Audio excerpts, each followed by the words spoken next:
নমস্কার বন্ধুরা, সবাইকে জানাই শুভ নবমী। তাই নবমীর দিনে আজকের আমি মাংস পোলাও বানাবো। একজন আমাকে রিকোয়েস্ট করে বলেছে তাকে বাসন্তী পোলাও আর মাংস কষা দেখাতে, তাই আমি মাংস রেডি করে নিয়েছি আর একটা চচ্চড়ি বানাবো। তাই মাংসটা এখন আমি ম্যারিনেট করব, তাই আপনারা দেখুন কিভাবে ম্যারিনেট করছি। আমার এখানে 1.5 কেজির মতো খাসির মাংস আছে। মাংসটা আমি ধুয়ে রেডি করে নিয়েছি। এর মধ্যে আমি এবারে মশলা মিক্স করব। মাংস করার জন্য আমি আলুগুলো আগে ভেজে নিচ্ছি।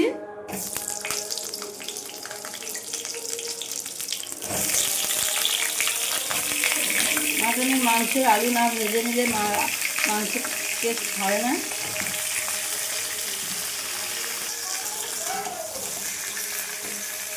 এখানে আমার রসুন বাটা, আদা বাটা আছে, আর এইগুলো লঙ্কা হলুদ আছে। আমি মাংসের মধ্যে প্রথম 1 চামচ রসুন দিয়ে মাংসটা মেখে নেব। বন্ধুরা, মাংসের মধ্যে কাঁচা রসুন দিয়ে মাখছি, তার জন্য হচ্ছে মাংসর যে খাসির মাংসের একটা গন্ধ থাকে না, সেটা আর থাকবে না। আর পরে এই রসুনটা আমি তেলের উপর দিয়ে দেবো, রান্নার সময় আপনারা দেখবেন।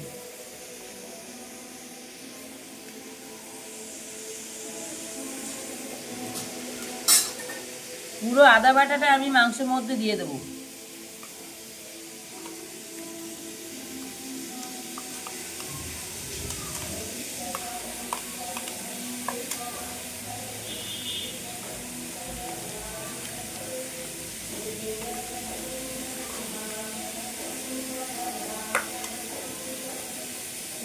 দিয়ে দিচ্ছি হলুদের গুঁড়ো,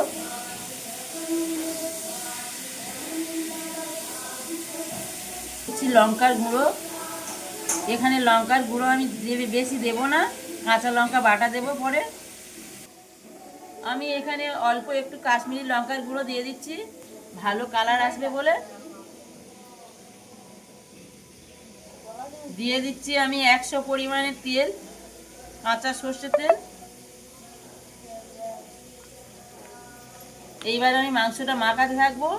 এখানে আমি লবণ এখন দেব না, লবণটা আমি কড়াইতে মাংস দেওয়ার পরে দেব।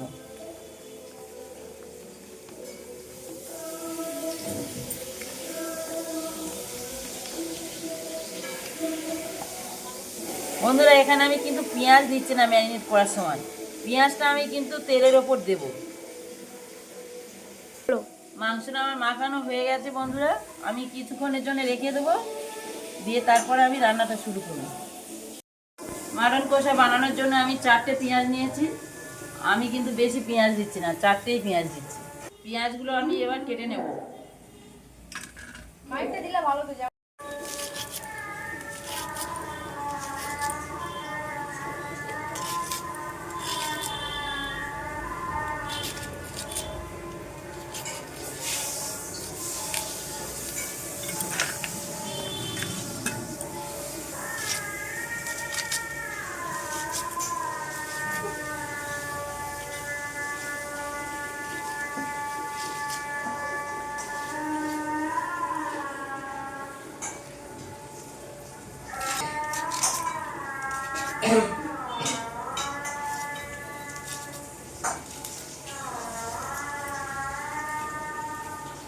গরমের জন্য আলাদা একটু তরকারি বানাচ্ছি। ও মাটন খায় না তো, তাই কুমড়ো আর আলু চিংড়ি দিয়ে একটা তরকারি বানাই। ও চিকেনও খেতে পছন্দ করে না, ওর যেটা পছন্দ তাই সেটাই বানাই।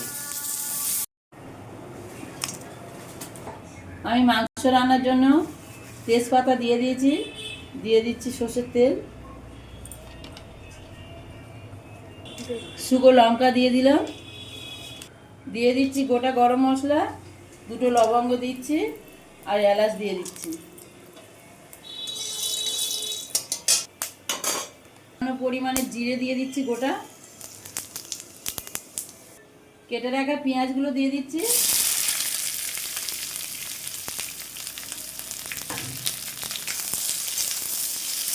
পেঁয়াজগুলো ভাজা ভাজি হয়ে বাদামি হয়ে যাবে, তখন আমি রসুন বাটা দিয়ে দেবো।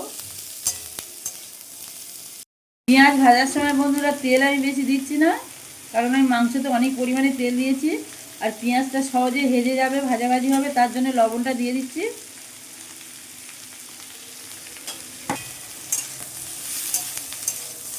আমার পেঁয়াজটা লাল লাল করে ভাজা হয়ে গেছে, আমি এবার রসুন বাটাটা দিয়ে দেবো।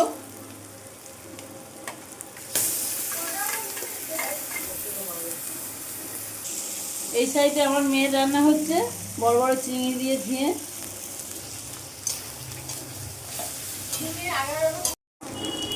আমার পেঁয়াজ রসুন মশলা পাকানো হয়ে গেছে, আমি এইবারে মাংসগুলো ঢেলে দেবো এর মধ্যে।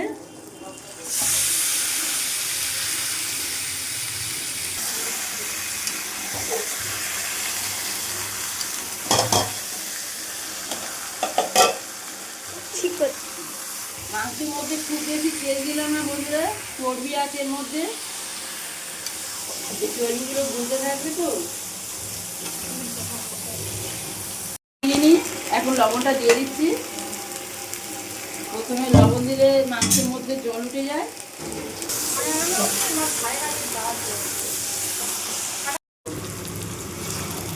মটনটা কত সুন্দর কালার এসেছে, গ্রেভি মটন ছিল আজকে। বাসন্তী পোলাওটা জমে যাবে, আর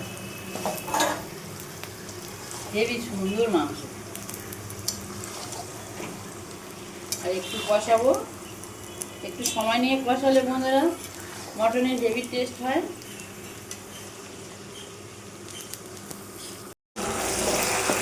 এই মাংস কষা হয়ে গেছে, এবার আমি এর মধ্যে জল ঢেলে দেবো। মাংসটা 20 মিনিট কষানো বন্ধুরা। চর্বি, এই চর্বিটা আমাদের বাড়িতে আমার বাবাই খায়। এবার আজকে যে চিকেন মাটনের পিসগুলো একদম সত্যি খুব ভালো, মানে খুব ভালো ভালো পিস এসছে। দেখুন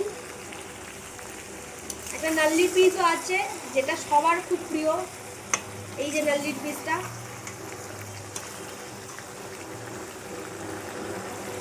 আরও আছে নাল্লির পিস, আরও আছে, ভালোই নাল্লির পিস দিয়েছে। এই একটা, এই যে নাল্লির পিস।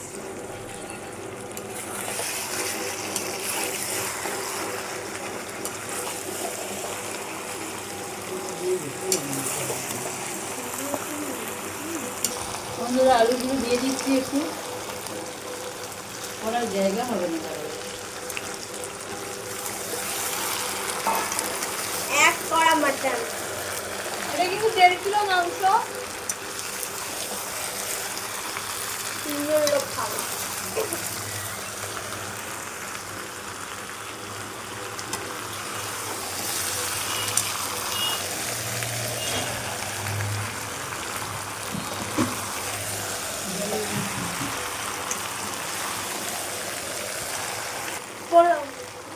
এবার আমরা এর মধ্যে জল দিয়ে দেবো।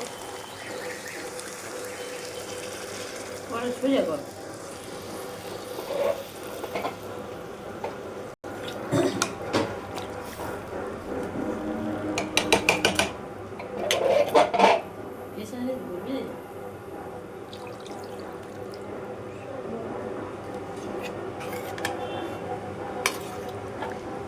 একটু ফুটে গেলে প্রেসারের মধ্যে দিয়ে দেবো।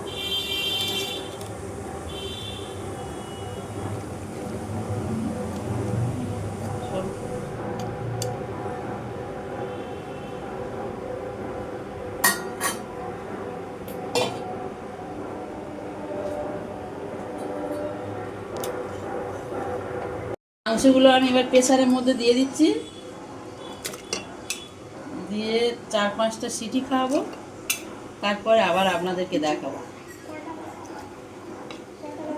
পুরো এক কড়া মাংস ধরবে কি এতে বুঝতে পারছি না।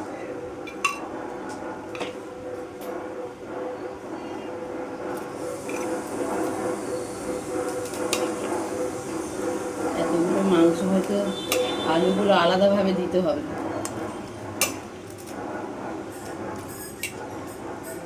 আমার বড় প্রেসার কুকার নেই বাড়িতে। বড় কি ওটা? অনেক বড়। আবার কত বড়? হ্যাঁ, এটা তো 5 লিটার। সব ধরে আছে।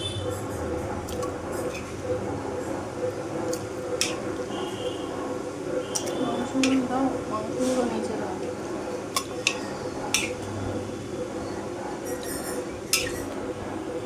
ঠিক এইবার এক সেকেন্ড না না না না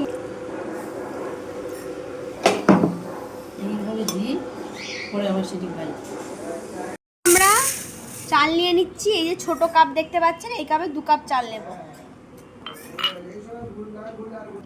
এবার আমরা চালটাকে ধুয়ে নেব।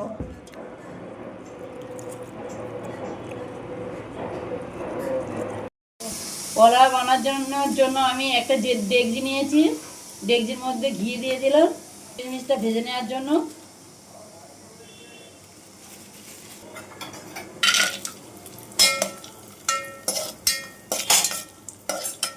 দিয়ে দিলাম গোটা গরম মশলা, দিয়ে দিলাম তেজপাতা। এর আগে চালটা এবার দিয়ে দেবো। মা একটু ব্যস্ত, তাই পোলাওটা আমরা বানাচ্ছি। দিয়ে দিলাম হলুদের গুঁড়ো,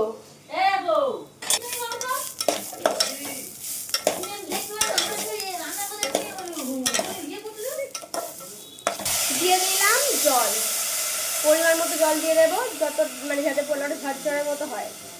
যেহেতু আমাদের এটা পুরনো চাল ছিল, তাই আমরা 2.5 কাপ মতো জল দিয়েছি। 2 কাপ চালে দিয়ে দিলাম পরিমাণ মতো লবণ।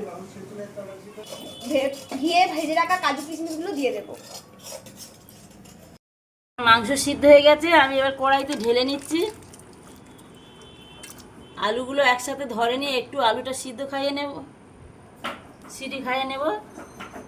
একদম লাল লাল, অনেক তেল উঠেছে, চর্বিগুলো গলে গিয়ে।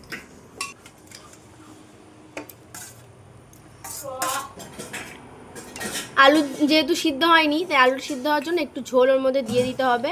তাতে করে সিটি মেরে দিতে হবে, কারণ আমাদের প্রেসার কুকারের সমস্ত তরকারিটা একসাথে ধরেনি।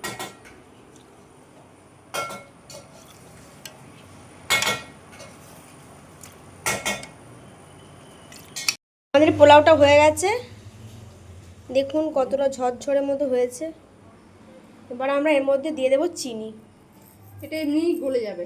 হ্যাঁ, আগে ভাগে চিনিটা দিলে না জড়িয়ে যায়, তাই আমরা চিনিটা লাস্টে ব্যবহার করছি। তরকারিটা আমি কড়াই করে গ্যাসে ফুটিয়ে নিচ্ছি। প্রেসার কুকারে হওয়ার পরে গ্যাসে ফুটিয়ে নিলে তরকারি হেভি টেস্ট হয়।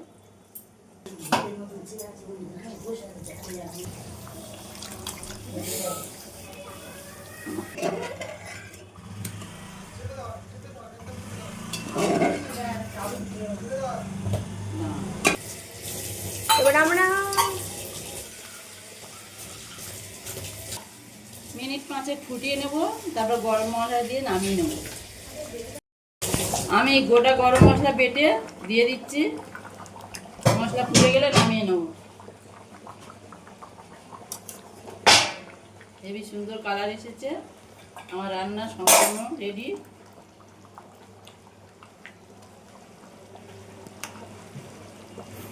মটন রেডি হয়ে গেছে, আমি এবার নামিয়ে নিচ্ছি।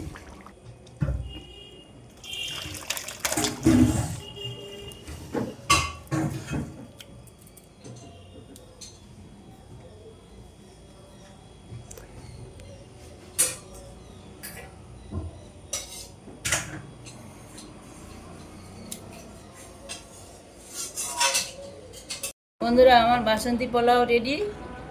কেমন ঝরঝর হয়েছে দেখুন। আমি এবার পরিবেশন করব।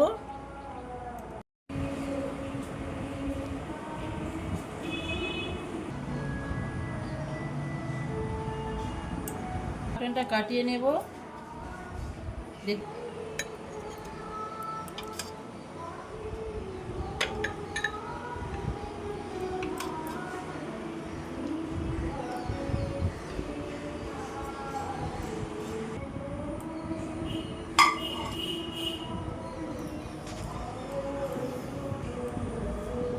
দিয়ে দিচ্ছি স্যালাড।